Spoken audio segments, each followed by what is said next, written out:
और कल जैसे कि हमारी जो बातें हो रही थी ये अनाहत नाद की ओमकार ध्वनि पर, तो मैंने उसमें कहा था कि म्यूजिक से इसका जो हमें अनाहत नाद सुनाई देता है या ओमकार ध्वनि जो सुनाई देता है, तो इससे म्यूजिक से कोई फर्क नहीं पड़ता। हमने कहा था हमें तो नहीं पड़ता, लेकिन जैसे हमारी पापा से बात हुई तो पापा ने बताया कि नहीं फर्क पड़ता है।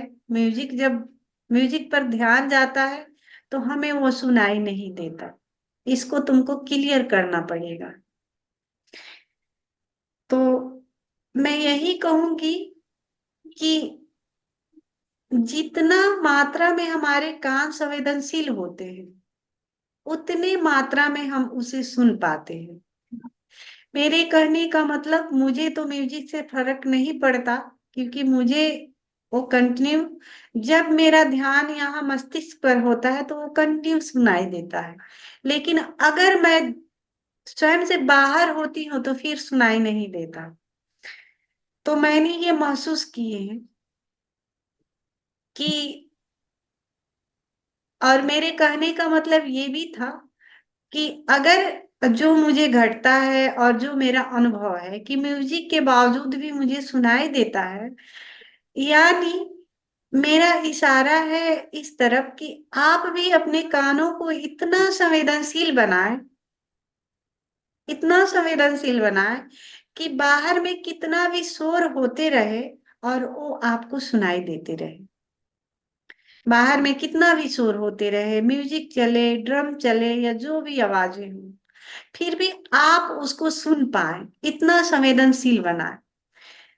तो इसलिए मैंने कहा, क्योंकि जब हम यहाँ से बाहर होते हैं तो ही सुनाई नहीं देता।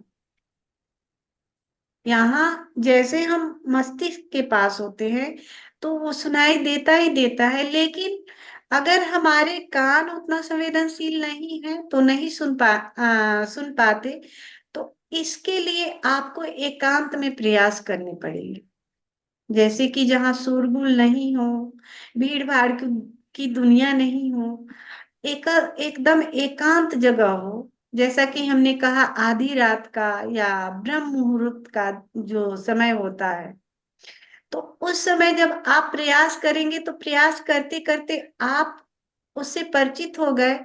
परिचित होने के बाद कभी अगर भीड़ में गए और फिर स्वयं के पास आप आते हैं तो धीरे धीरे जैसे जैसे आप सुनने की कोशिश करेंगे आपकी कान संवेदनशील होते जाएगी।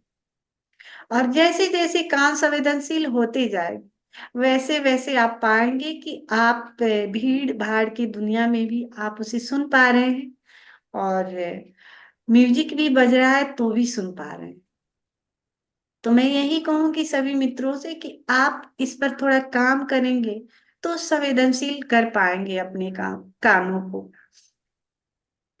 तो आज से मैंने यही सोचा है कि जो सेकेंड चरण है और थर्ड चरण है उसमें मैं म्यूजिक एकदम ना मात्रा के बराबर करूंगी, ताकि म्यूजिक से जो आपको डिस्टर्ब हो रहा है वो डिस्टर्ब नहीं हो और पूरा ध्यान आपको यहाँ, आपका यहाँ हो, तो आप शायद उसे सुन पाए।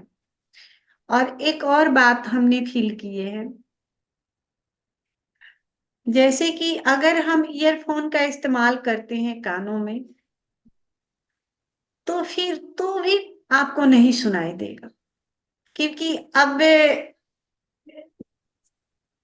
जैसे कि मैं यहाँ से म्यूजिक शेयर कर रही हूँ, आपने ईयरफोन लगाए हैं, तो अब म्यूजिक में और आपके मस्तिष्क में दूरी नहीं रहा, यानी पूरा म्यूजिक का गूंज आपके मस्तिष्क में चला गया। क्योंकि मैं तो ईयरफोन नहीं लगाती, म्यूजिक का दूरी होता है हमारे मस्तिष्क से, तो मैं सुन पाती हूँ। लेकिन मैंने ईयरफोन लगा करके मैंने ट्राई किया, तो ईयरफोन से क्या होता है कि पूरा गूंज वो म्यूजिक का मस्तिष्क में भरा पड़ा होता है। तो इसलिए थोड़ा सा अगर फिर उसमें भी हम कोशिश करें और कानों को संवेदनशील करें तो फिर सुनाई देगा। लेकिन और संवेदनशील हमें करना पड़ेगा कानों। तो उसमें थोड़ा तकलीफ होता है, जैसे कि अब पूरा ब्रेन में म्यूजिक ही म्यूजिक भरा होता है, क्योंकि हमने ईयरफोन लगा लिए हैं। दूरी नहीं रह जाता म्यूजिक और मस्तिष्क में, तो थोड़ा सुनने में प्रॉब्लम होता है। ये भी एक कारण बन सकता है नहीं सुनने का। तो जैसे अगर पॉसिबल हो, तो जब सेकेंड चरण आए तो आप ईयरफोन निकाल देंगे, डायरेक्ट मोबाइल से कनेक्शन कर देंगे ऑडियो का, ताकि साउंड मेरी थोड़ा सा आपको जाती रहे कि हाँ सेकेंड चरण खत्म हो गया, अब थर्ड चरण में हमें प्रवेश करना है, तो उतना साउंड मेरी जाती रहे आप तक।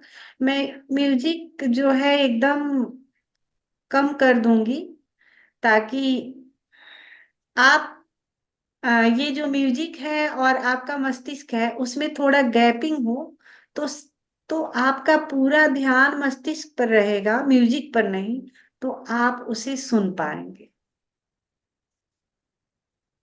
तो आइए इसी भाव दशा के साथ इस ध्यान में हम प्रवेश करते हैं।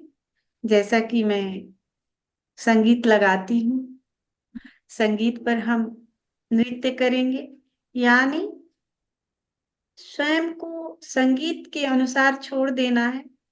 जैसे जैसे हमारा शरीर मूव करना चाहे वैसे वैसे हम मूव करने देंगे, स्वयं का सहयोग देंगे, स्वयं को नहीं बचाएंगे, स्वयं का सहयोग देंगे।